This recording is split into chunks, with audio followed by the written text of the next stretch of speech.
Hello guys, I'm Timothy Earle with Earle Sports Bets and Picks and Parlays, and welcome back to another edition of Ballin with Tim Earle. Today we've got two NBA games that we'll talk about, two NHL games that we'll talk about.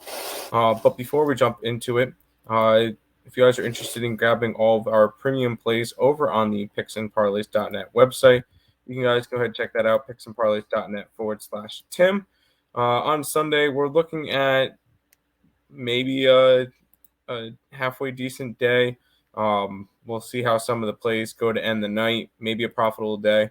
But all of our plays, boom, right there, picksandparlays.net/Tim, including best bets in the NBA, which we don't really talk about that often. So if you guys are interested in that, picksandparlays.net/Tim. Also, make sure you guys are following Earle Sports Bets on all social media platforms: YouTube, TikTok, Instagram, and Twitter. Let's jump into it.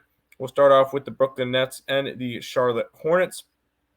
The Hornets are a 1-point favorite with a total of 229.5 in this game. And we look at these two teams to start off the year. Brooklyn 0-2, but 2-0 against the spread. They covered a 1.5 versus Cleveland, and they covered a 6 versus Dallas. Obviously, the spread's not going to come into effect in this game. And the best that the spread can help the Nets do is push if they lose by 1. So it's not really a big thing for me there. Charlotte on the opposite side, opening night win versus Atlanta, a 12-point loss to Detroit. I looked at this one. I think Charlotte comes out and wins this one.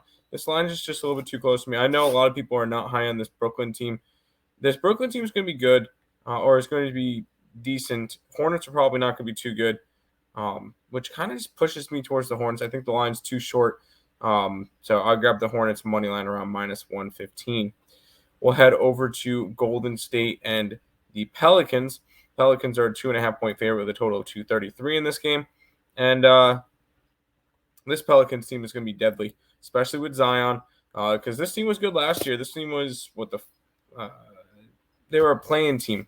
They were a playing team last year without Zion. I think they're going to be a top 6 team easily this year with Zion. And Golden State, I think, is going to go in the opposite direction.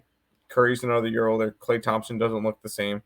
And adding Chris Paul, I don't think is a good thing for them. I'm going to end up taking the Pelicans -2.5. I think they take care of business against Golden State. I'm just not high on Golden State, especially on the road. Although, I guess we hit a glitch in the matrix because Golden State's played 2 games. They won on the road and they lost at home.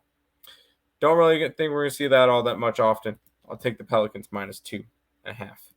Let's head over to the NHL for 2 games. We'll look at the Bruins and the Panthers. Bruins -165 with a total of 6.5. And yes, the Bruins are playing good hockey. They're 7-0-1 to start the year. Their only loss was an overtime loss to Anaheim. And we had Boston our last game at a puck line, and they won 4-1. They look good to start the year. 6-2 on the puck line as well. On the opposite side, we get Florida, which after an 0-2 start, really rough start, rattled off 4 out of 5 wins, with 2 of them being against Toronto and in New Jersey. So they're playing some good hockey. I'm getting some nice plus money. I like this Panthers team. I think they're going to be semi-competitive this year, especially once they get healthy.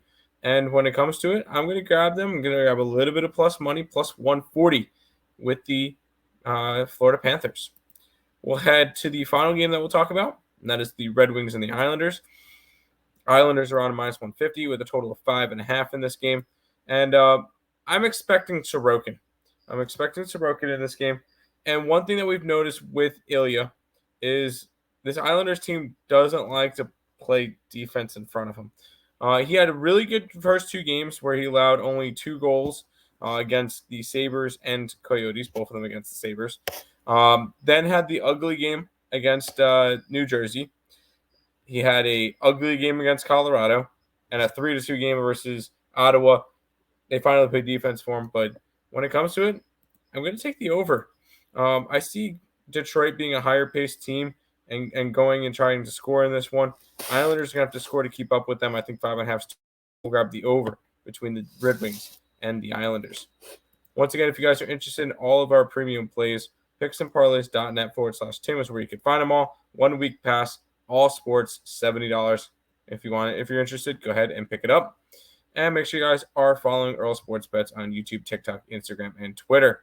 Recap time, we'll grab the Hornets on the money line, the Pelicans -2.5, the Panthers on the money line, and the over in the Islanders game. That's going to do it for this edition of Ballin' Out with Tim Earle. Thank you guys for watching, and good luck.